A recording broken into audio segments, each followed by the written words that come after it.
Hi guys! Alright, so this week for reading, we're going to be talking a lot about comprehension. And comprehension is what we understand about the books that we have read. So comprehension is important because we don't want to just read our books, we also want to understand what our books are about and be able to talk about what we read. So one thing we're going to be asking you to think about this week with the questions that you're going to be answering is about your background knowledge. So I wanted to explain what background knowledge is so that we can make sure that we're answering those questions accurately. So background knowledge is the knowledge or the learning that we already have that we kind of like store inside of our brain. So right here I have, we'll call her Sally.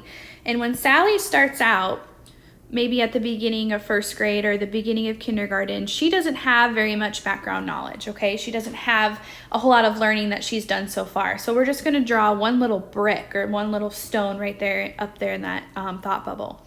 But then as she starts to read more books and she starts to have more experiences, like she has certain things happen to her and she goes certain places, she is building on that background knowledge. So we're going to add a few more bricks to her pile.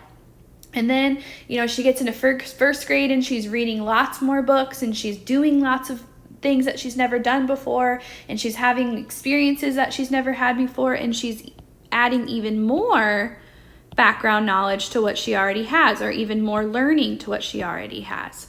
And then eventually she goes to second grade and she's even getting more experiences and more books and she's adding even more background knowledge to what she has.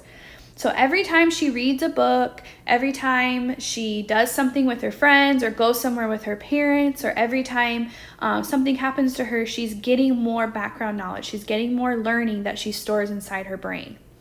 So when you are listening to the stories this week, for the questions that ask you to think about your background knowledge, I want you to be thinking about what are things that you already know, what are things that you already have learned about whatever the book is about, whatever the topic of the book is. What are those things you already know that might help you understand the story better, okay? So I want you to be thinking about that as you're listening to your stories this week.